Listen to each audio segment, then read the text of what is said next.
Council to order. Everyone, please join me in the Pledge of Allegiance. I pledge allegiance to the flag of the United States of America and to the republic for which it stands, one nation, under God, indivisible, with liberty and justice for all.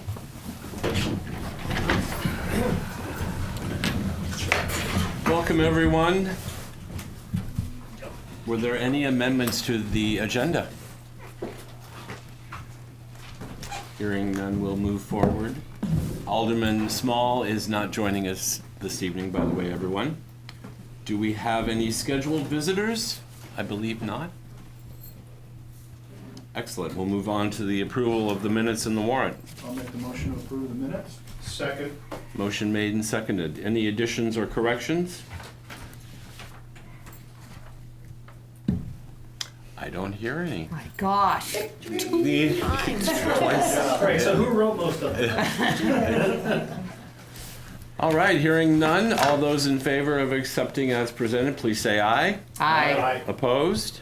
Abstain. Minutes accepted. Any questions on the warrant that was circulated? No. Great. Any citizens' comments on any items that are not otherwise on this agenda? We will move forward to business. Adopting a new job description for the recreation coordinator. Thank you, Mr. Mayor. This job description that was in your packets is one for a position we will be hiring with the next agenda item. This was put together with the rec committee support. They drafted a majority of this duties that they think should go into the job description, and I just formalized it, put together for you guys today so we can get something on the books for hopefully this new employee to start and have a job description tied to her job. Excellent. Is there a motion to approve? I will make said motion. Motion made Second. and seconded. Any discussion? Any questions regarding the job description? Very well. All those in favor of accepting as presented, please say aye. Aye. Opposed? You have a job description. Thank you. Approval of appointment of the recreation coordinator. Okay. Yeah, so we've been recruiting for I think a month now for a part-time recreation coordinator position based on, you know, the duties outlined in that job description that we just got approved. We had about 7 applicants, and we interviewed 2 applicants, me and a couple members of the rec committee. The chairman, Tim Cook, is here today. And we have a great candidate. Her name is Kimberly Buckley.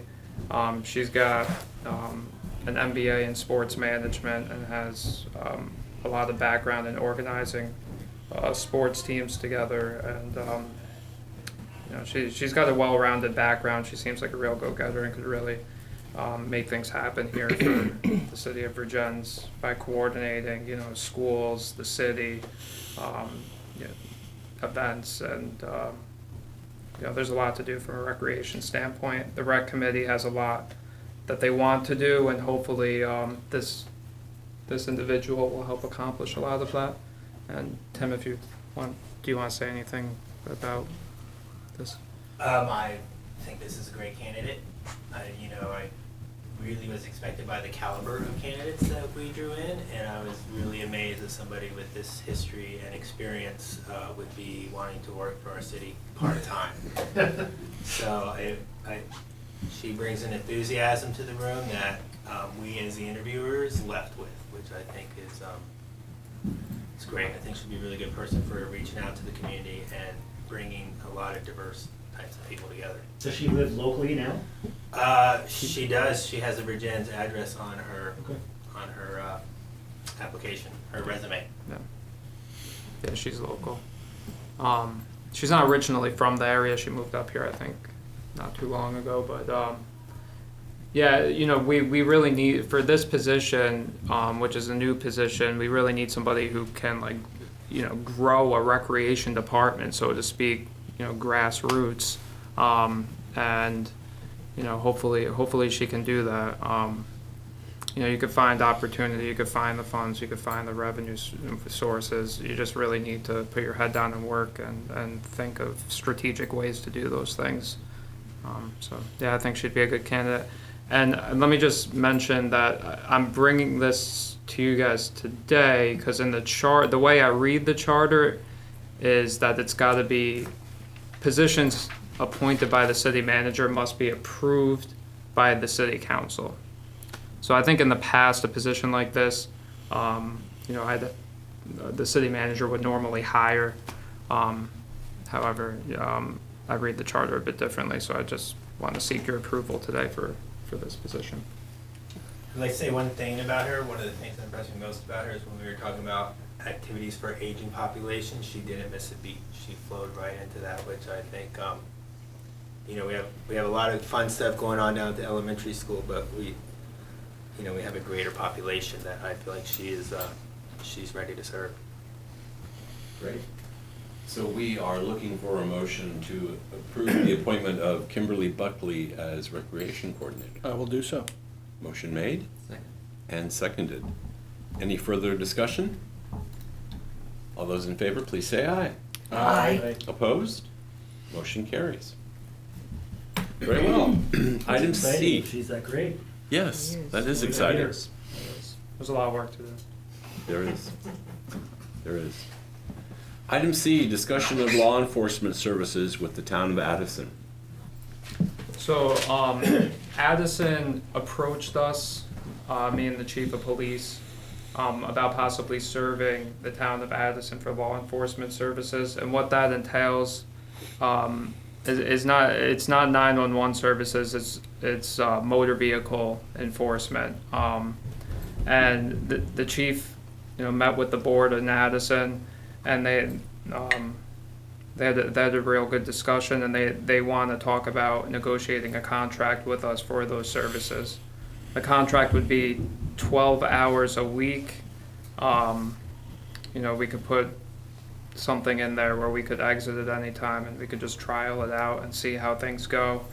But as it stands right now, for safety purposes, we have 2 police officers on duty in the city of Vergennes.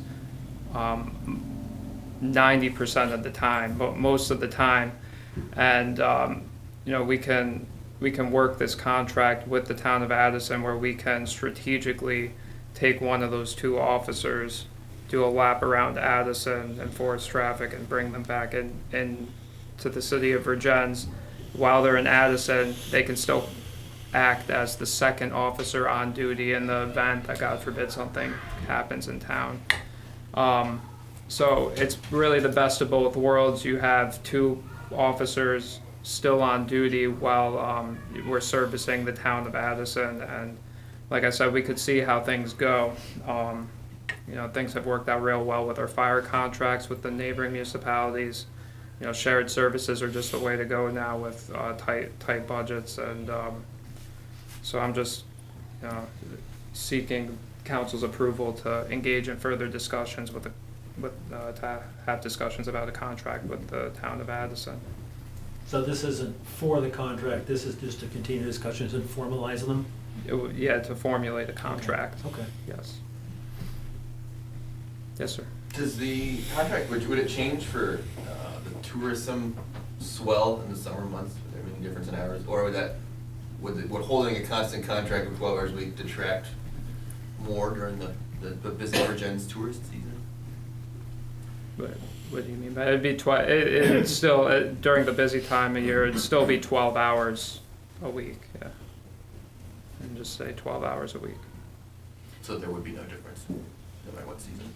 No, and the way is since we're like in a geographical center of this whole majority of municipalities, we have the capability of when we have 2 officers on, just pulling one to do a quick circle to Addison for an hour, go patrol the area, and then come back to town, and we can do that on first shift, second shift, third shift. So we're not just taking an officer completely out of the city of Vergennes for an entire shift. We can, and that could be better for both us and for the Town of Addison, where we can cover multiple times a day, if they're having problems at different points throughout the day. So I think they'll be very, very pleased with the services we offer. I think it could really be, a foot in the door, step in the right direction. But like I said, when formulating these contracts, I'll be sure to put in there a clause that either party can exit easily, if there is any problem at all, so. Well, to the point of tourism, most of the people coming here are gonna have to go through 17 or 22A anyways, which is Addison, so we can catch them speeding before they even get here.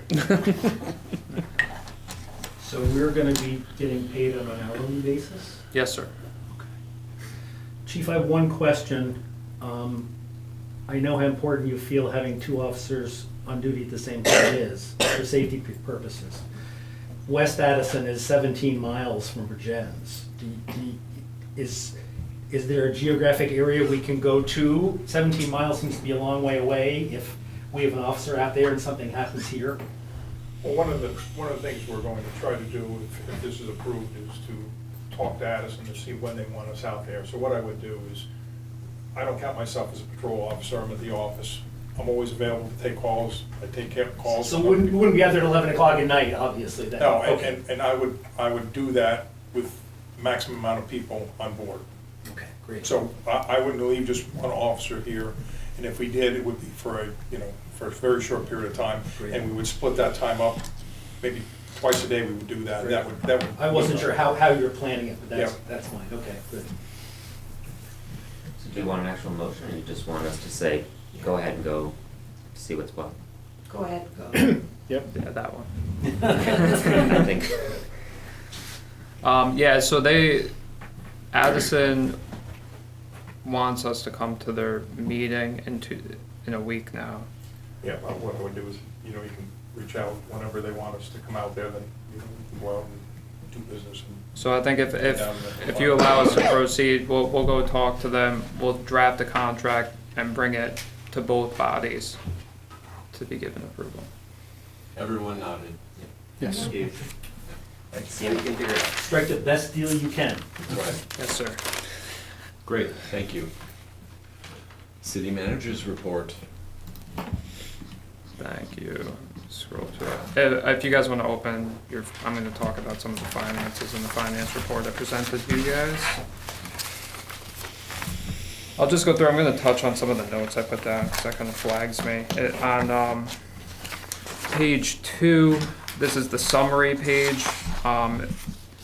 If you see in the note column there, I put the average without general government and voter appropriation is 56%. Now, I like the percentages, we should be ideally at 58% at this point at the year. So you can see, voter appropriations is really high and general government is really high, and that's because a lot of those expenses we pay out at the very beginning of the year. So taking those out of the equation, those first three, administration, police department, public works, are at 56%, which is under 58%. That would be the ideal percentage. So we're under budget there. As we come down, page 4, I see our penalties and interest on property taxes are a little low. So I'm going to start looking at, I know Matt Chabot had a payment plan he was doing with some individuals. I have to, I have some of his notes and documents on that. I have to touch base on that and look into that because that might be why that is a little bit low right now. Excess weight permits are due on April 1st, so that's why that number specifically is low. That should go up. Item number 19, police fines. Right now, that figure says 38,000. However, Chief and his guys have gotten a couple overweight tickets. We actually just got one today. There was one for $11,777. And I saw in your report there's one for like 9,800, just a week ago, 2 weeks ago? Yeah. Corporal Greenslip's been Yeah. doing business, and I think, don't quote me, but I think we're somewhere with the truck just recently. I think we're up around $40,000, just with the commercial motor vehicles. Yeah, so that number on item 19 is about $40,000 too low. So we're probably at around $80,000 right now for police fines, which is well above our $60,000 budget, which is good. If we go to page 6, again, I'm going to analyze the sewer penalties and interest. I have to go look at those payment plans.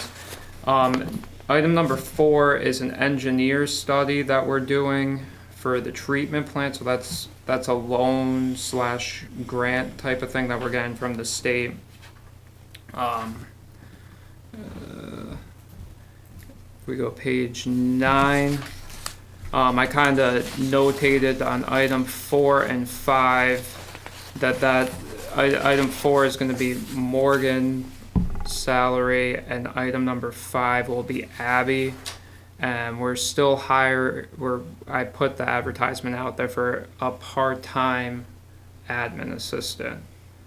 So that line item is going to free up. And those, as you can see, are a little above budget right now, but you gotta keep in mind that we had to pay out Melissa for her vacation accruals and those types of things. So hopefully those lines will even out after all the transitioning is done. Item 36 on page 9 is the new computers and cloud infrastructure that we installed at City Hall. So again, with the new budget, we purchased all new computers at City Hall in that line item and went to the cloud on everything. Hopefully with the new budget, that number can come way down. Item 10, the administrative assistant is one that Chief just hired on January 3rd, so that number will be coming up a little bit. Yeah, on page 11, there's kind of item 39 and item 37 kind of got switched around there. The item 39 was a payment that happened last year. And accidentally got put on the budget. So again, that will probably be some more flexibility for the budget next year. And that's all I have as far as the finances go. And then the last thing at the very end, we got the HRA spending that Deputy Mayor Donnelly requested. And January spending is kind of below average. You can see from the graph. Any questions on any of that? Not on the budget, but is the heating system up and running now? Yeah, so I was gonna go through, that's Good. one of the things I wanted to go touch on. Yeah, the heating system's up and running. I'm actually trying to coordinate a reimbursement plan with the Friends of Opera House.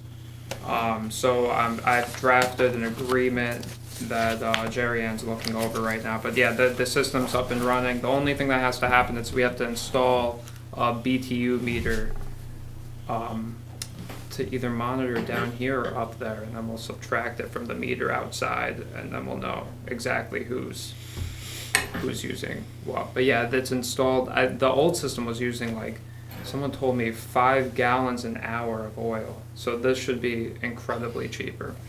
So that's exciting. For the Main Street project, pre-construction meeting is in mid-March with the state.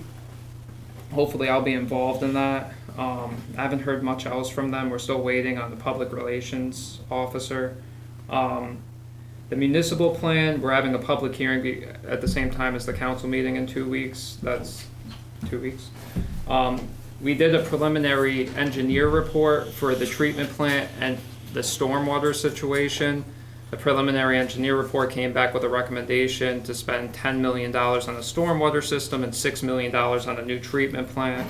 And I'm trying to find the funding for that, which seems very difficult. So I'm working with the engineer to scale back the project a little bit so we can have some quick wins, so we get into compliance with the state. So I'm working on those things right now.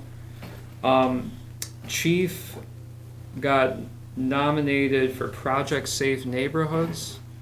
He was one of 3 people in the state. I think the chief of Barry,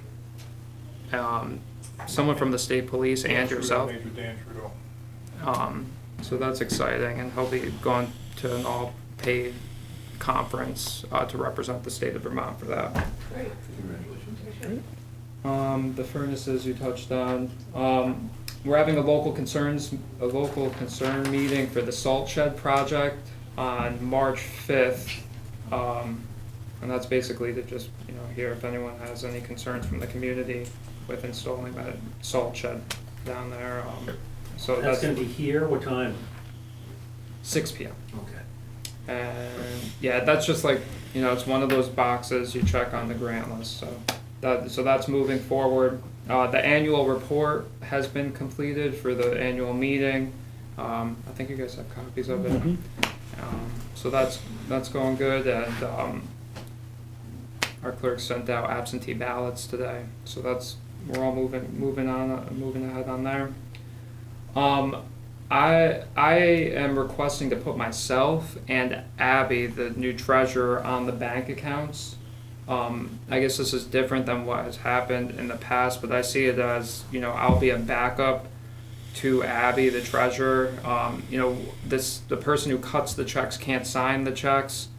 So if Abby's cutting the checks, I'll sign the checks. If we get an admin assistant who's gonna cut the checks, then Abby will sign the checks. That's a standard operating procedure I want to put in place, but I would like to have access to all the bank accounts and all the investment accounts so I can see what's going on with the money and help out with the money. So if it's okay with the council, I'll be moving forward, putting myself on the bank accounts as well. And I gave you guys the audit last week, or 2 weeks ago, and I was just wondering if you guys had any questions in regards to the audit. Do you anticipate in the near future trying to transfer our accounting into a GASB acceptable format or not? I mean, I know that it's a big issue, and we've talked about it for years now, but. Yeah, so do you know what the main issue is? I mean, the main thing with meeting. It's a capital inventory, isn't it? Yeah. Essentially, I mean, that's a lot of work. Yep, so that's the main thing. We have to, and you gotta start somewhere, and I intend on doing that at some point, along with the capital plan, along with analyzing our investment dividends and planning those dividends 5 years down the road. So I can try to do all those hopefully in tandem. But yeah, I mean, that's the Gadsby 34. I mean, we all talk about Gadsby 34, but the main thing in meeting Gadsby 34 is an asset inventory. How much this building was purchased for, when it was purchased, and how much it's depreciated since then, and then you add in all the improvements like the boilers. So yeah, that's a lot of research that has to be done, but you can start somewhere. Like our insurance policy has their estimated value of these big ticket items that we own. So I intend on trying to get a list of all of our assets and starting somewhere on that. I don't know if I can do it all on my own. We may need a consultant. I don't know yet. I haven't tried yet. So But you're willing to. I'm willing to. I just think from reading the audit and knowing other communities that have switched, it's inevitable that we should do it, and the sooner the better. Yeah, we have to. We have to, because it can affect loans. It can affect grants. It can affect a lot of things, and so that is one thing that can affect a lot of things. The other thing is the charter. So both of those things need to be reconciled. I'll try. I'll keep you guys as I progress on that. I haven't really looked at it yet, but I'll keep you guys appraised of how I make out. So for instance, down in Public Works, if the Public Works Department was going to inventory everything down there, you're looking for when it was purchased, how old it is now, all that. Is that possible for each department to do their own section? Yeah. Yeah, and I have a feeling, people like Jim Laro already have a list of mile I'm guessing, long. yeah. That guy, I'm sure, keeps really good records. I'll have to team up with each of them and really dig through what they got. Yeah. Yeah, But because I don't think it's your responsibility to do each thing. I mean, we have department heads to do No. that stuff. Yeah, absolutely. And I've discussed that with them at our department head meeting, that's gonna be one of the things I'm gonna look for. But then you jump into something like pool. Really? We just acquired that though. So I know. that'd be pretty straightforward. Yeah. It was Yeah. free, too. Yeah, it's kind of, it's odd to me because usually buildings on the depreciation schedule have a 50-year lifetime, so 50-year straight line depreciation. So this building, it has been fully depreciated, but it really hasn't, so it's gonna, I don't know, I also have to work very closely with the auditor. I have to, whatever I put together has to inevitably be acceptable by their standards, so. Yeah, that's a big project, but hopefully I can make steps towards it. Excellent. Any other questions for the city manager? Well, all I have to report on this evening is that the city manager and I met with Helena Van Voorst, who's chairing our succession planning committee. And the two of them are going to continue wrapping up the plan that committee has developed, which initially began as a way to deal with the transition of our city clerk treasurer. I think we've sort of crossed that hurdle already. So they're looking at a document of a little wider scope that would help us in all of our departments. So that continues and will be done actually rather soon. As Daniel was quick to say, it's yet another standard operating procedure we need to have in place. So, Yeah. yes, sir. Mr. Huffman, or Manager Huffman, I guess I should say, where do you look for these standards? Is this a state standard? Is there a national Which- standard that you refer to, just when there's best operating practices for managing a city? What is it? But like I'm trying to make those a standard operating procedure for cash management, for instance. That's something there's the Vermont League of Cities and Towns have policies on who can touch what, who can delegate what. So when you talk about like money, you can look at Vermont League of Cities and Towns. You can look at the Government Finance Officers Association. And there's a bunch of associations and organizations out there that have best practices for money, for instance. I don't know. That's just the money end of things. Yeah. Great. Anything else? Then I will I'll make the motion to adjourn. entertain the motion. Second. Motion made and seconded. Any discussion? All those in favor, please say aye. Aye. Opposed? Painless meeting I've ever attended. Yeah, I know. Painless. Thank you, Not even everyone. half an Meeting hour. adjourned. Is it really that easy?